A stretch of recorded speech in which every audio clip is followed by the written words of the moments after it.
Danny Gagnon, le 15 février 2021. La pierre philosophale, partie 2. La pierre philosophale pourrait être considérée comme étant la glande pinale.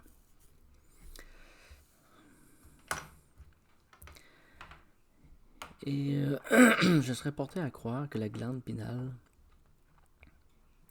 a une vitalité beaucoup plus importante qu'on pourrait le croire, comme étant un organe vivant et flexible et modulable.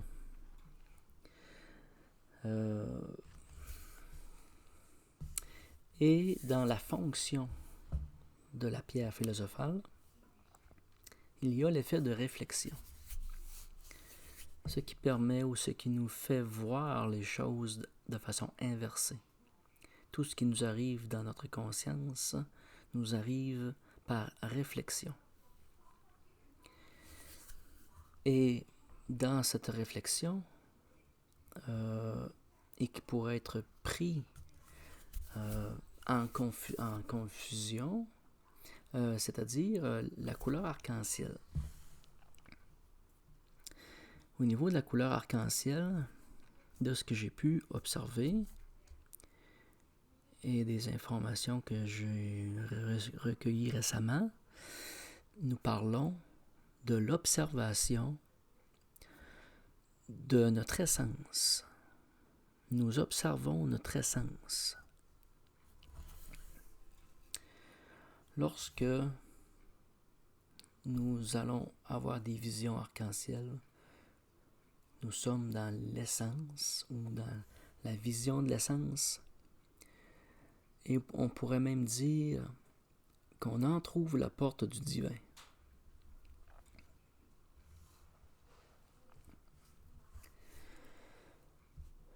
C'est vraiment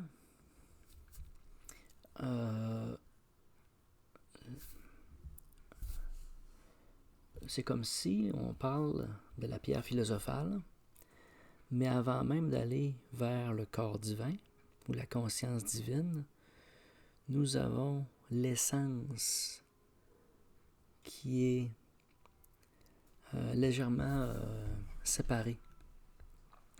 Nous allons atteindre notre essence avant même d'atteindre le corps divin, le Créateur. Cela n'est pas un objectif déterminé. Ce n'est pas un but déterminé.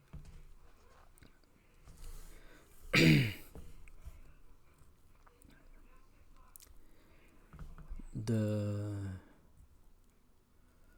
vivre sa vie, de bien vivre sa vie, étant en harmonie avec la vie, avec la nature même de la vie, est l'objectif de vie.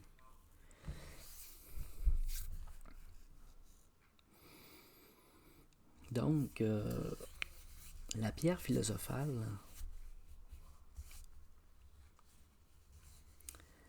est vraiment le carrefour.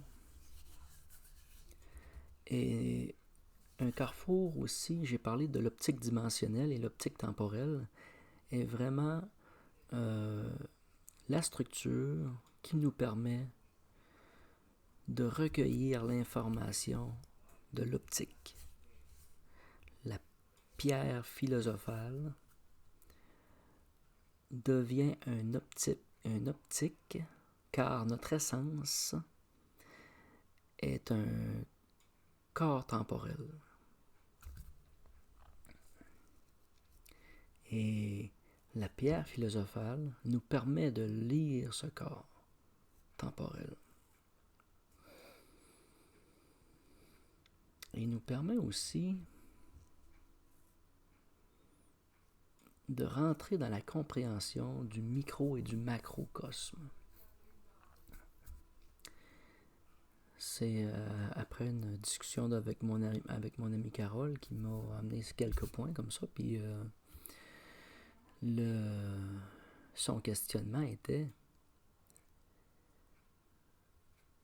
où c'est qu'on se situait dans ça par rapport au micro et au macro. Mais la réalité est toujours du point de vue de l'observateur. On peut attendre une vie entière avant de recevoir une simple information. L'information est tellement longue à être reçue qu'il faut vivre sa vie avant de le recevoir. C'est un exemple. Comme il y a certaines entités qui vont nous implanter en quelques fractions de seconde. Et que si on a la vivacité d'esprit de moduler l'optique temporelle, nous allons pouvoir saisir cet instant et réagir.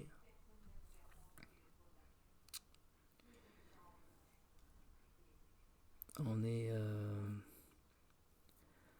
vraiment avancé quand on rentre en conscience avec les optiques temporelles et dimensionnelles. Il faut être rentré dans une certaine compréhension, fait que ne vous précipitez pas.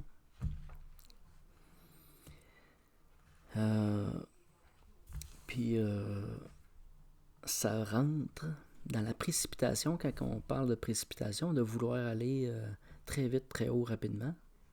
Quand on parle très haut, ça n'a pas de sens, là, mais c'est comme accumuler ou aller vers l'information de façon rapide peut créer une forme de fissurage en fusion froide. Et cette fusion froide-là se crée au niveau du corps émotionnel et peut même être créée dans la pierre philosophale elle-même. C'est des informations qui sont récentes, mais la fusion froide est... c'est un peu comme si on inscrit dans notre corps mémoire et dans notre corps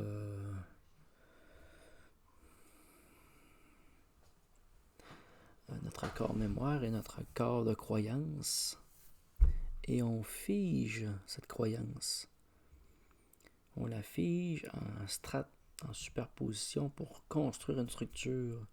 Et si on bâtit trop rapidement, il n'y aura pas eu le temps de décanter. Il n'y aura pas le temps de se figer. Vous allez avoir la possibilité de tout perdre ou de vraiment de décrocher complètement, là, de flancher.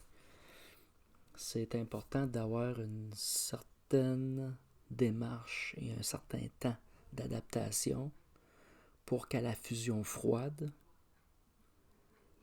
il n'y ait pas de fracture. Parce que le marteau et l'enclume ne cessent jamais. Sous le marteau et sur l'enclume, se construit tous les jours la conscience et tout ce qui entoure, tout ce qui est dans notre corps, dans toutes nos cellules et en toutes choses, se construit à tous les jours avec toutes les informations qui rentrent,